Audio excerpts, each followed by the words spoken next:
To a part of the world you're probably a little bit more familiar with, the Europeans. The EU was an institution that was formed basically the day after the war ended. The French woke up, they look around, after 300 years of conflicting with everybody over the future of the continent, they're like, wow, where'd everybody go?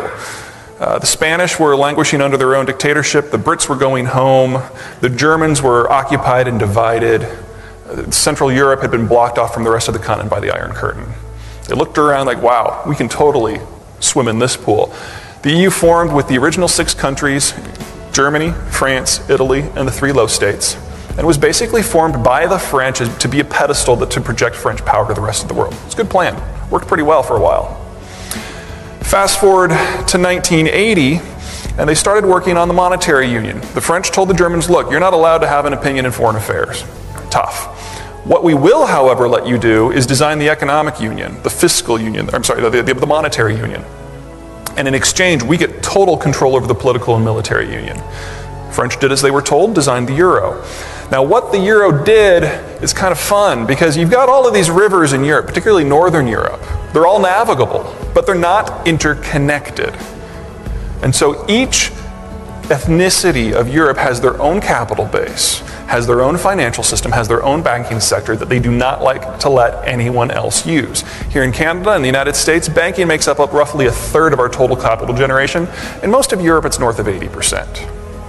Because they don't like foreigners having a say in how their system is run. Even with the European Central Bank, you still have 28 separate banking authorities in Europe, not one. Because they didn't want to include that in the monetary union. But the monetary union did allow the capital that was generated to flow anywhere with the zone with a minimum of problems. And so suddenly, back in 1999, when the euro was launched officially as electronic currency, all of the money that normally pooled in Northern Europe suddenly became available to everybody in Southern Europe. And in 2004, when the whole gaggle of Central European states got in, it went to Central Europe. And so states that had no historical experience being capital rich suddenly had exposure to German-style low interest rates. Growth was inevitable. Bubbles were inevitable. Got to dispose of France here real quick. As the union expanded to more and more states, France in the 1990s and the 2000s lost the ability to control the union completely. As a result, the military union, for all practical purposes, is dead. It was stillborn almostly. The political union is also gone. So France, which created this entire structure, is now on the outside of its own mega plan. It's a German institution now. And what's been going on for the last few months and what's going to be going on for the next 5 years is about the Germans trying to revamp the EU into their mold. Let's talk about how they're going to do that. But first you have to understand the Germans because they're about as different from the Americans as you can possibly get without being Iranian.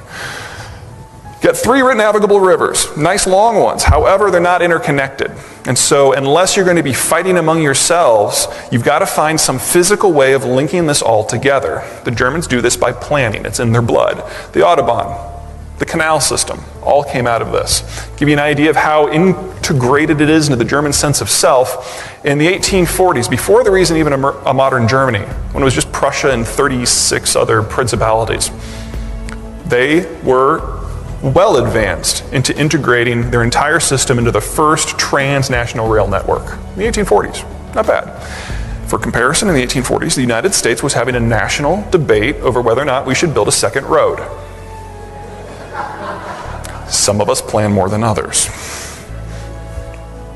However, whereas the United States and Canada are all alone, and once we worked out our issues, pretty much didn't have to worry about local defense, Germans always had to. They've got the French on one side, they've got the Poles and the Russian on the other, they've got the Brits hanging offshore, they've got a truncated coast split by the Jutland Peninsula.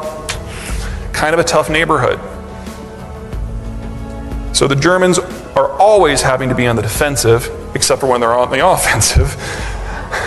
And as a result, we had NATO in the EU, designed explicitly to constrain German options and force them into the center of an alliance structure where they were not allowed a say in how either one ran.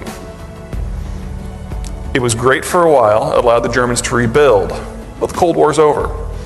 NATO, for all practical purposes, is a rapidly dwindling institution from the European point of view, particularly from the German point of view. So, the Germans have to plan. They also are up against a deadline. Demographically, they're in a situation somewhat similar to you folks, just a little bit younger, but a lot fewer young people. For now, this is great. Like you, they have remarkably low cost of capital. However, as soon as those people retire, they're going to be facing the same problems that the Canadians will be. But a couple other quirks that make this a lot more important for them. Right now, that red band in the middle is at the height of their productive capacity. They are exporting like mad because nobody can keep up with them. And because they're tied in with the rest of the Europeans, particularly the ones that are having financial problems right now, the euro's not going through the roof like the Canadian dollar is. Nice situation if you're Germany right now. You can export, under the worst of situations, the Germans are organized enough, have the capital base, have the industrial base, have the educational system to compete with anyone anywhere. Now they're doing it with a weak currency. Not bad. But they know they're on borrowed time. The Poles have the same damaged demographic of most of the former Soviet satellites, but they do have a young bulge in the 20-somethings, which means that those people can have kids. You can regenerate the capital base over the long term.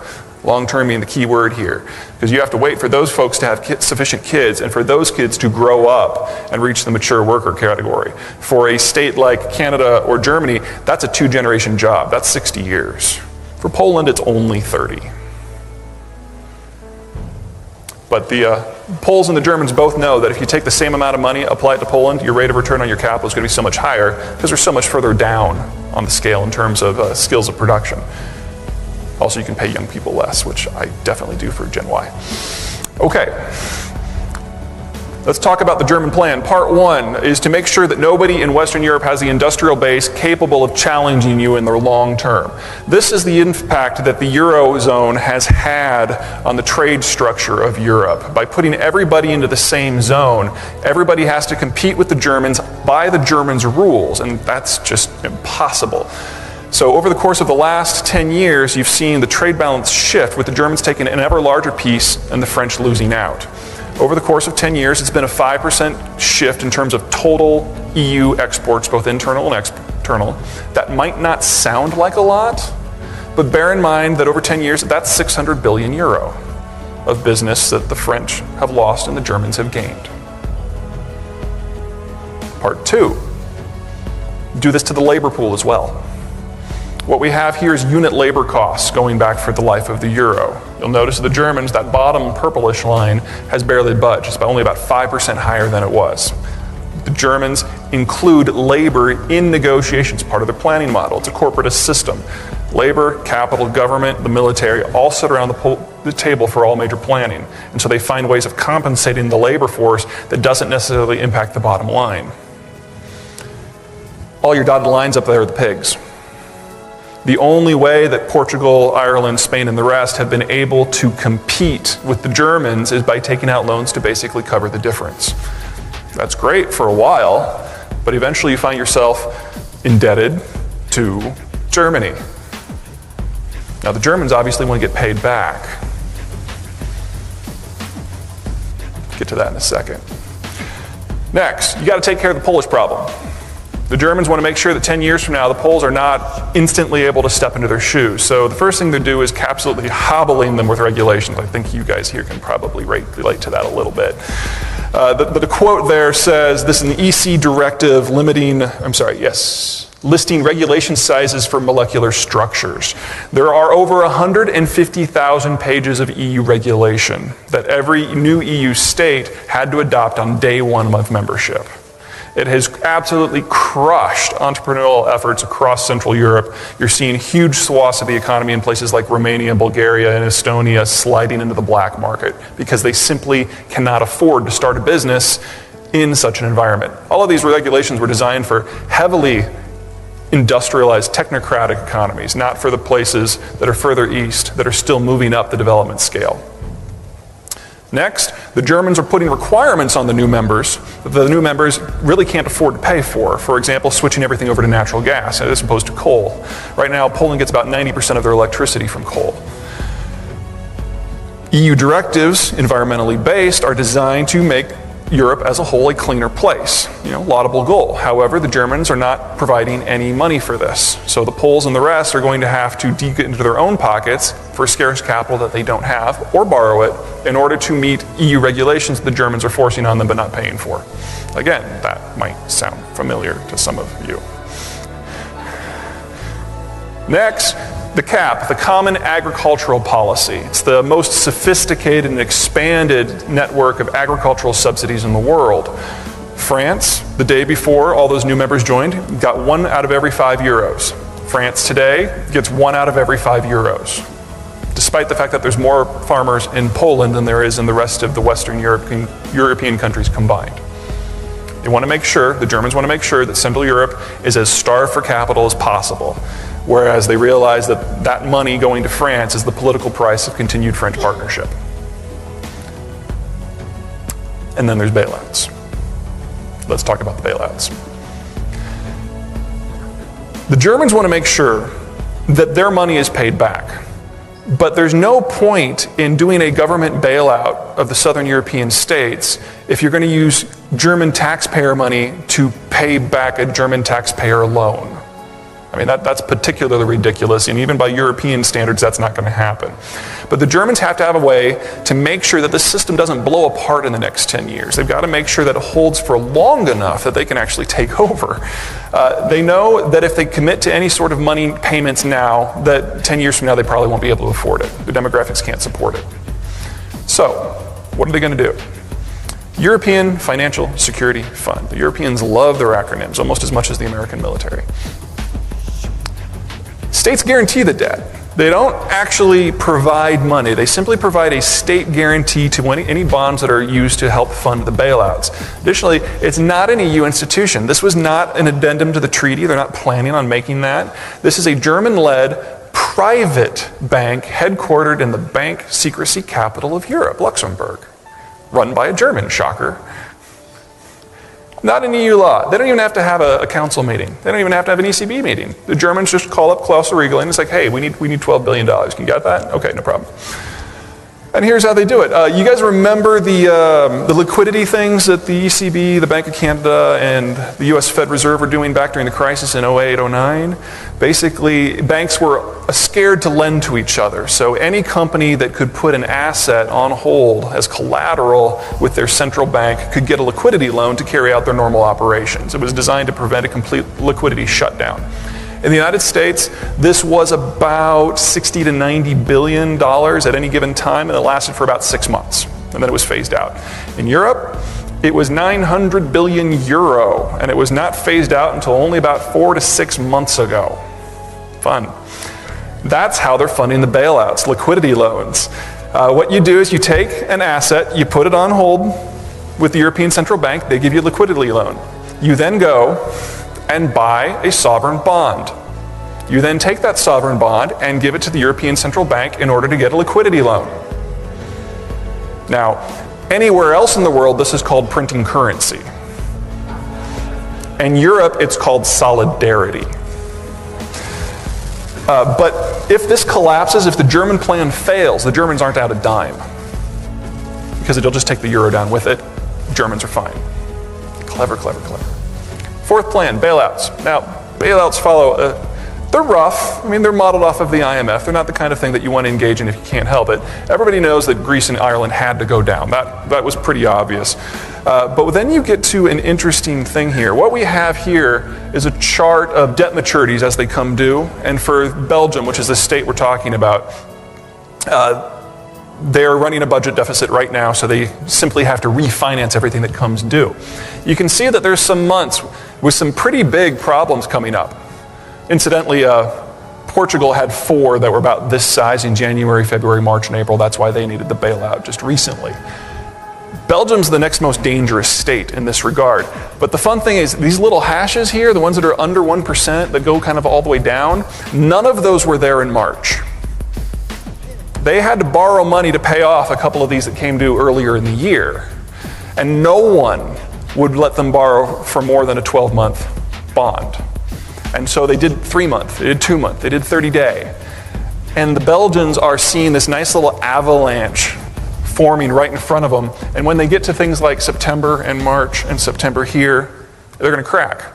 And we're going to have a Western European state that goes into default, unless it gets a bailout. Once Belgium goes down, all bets are off. We think Austria will be next. What we've got here is a chart, half of which you'll probably recognize. The blue lines are debt, total state debt as a percentage of GDP, a number that you guys have probably seen lots and lots and lots.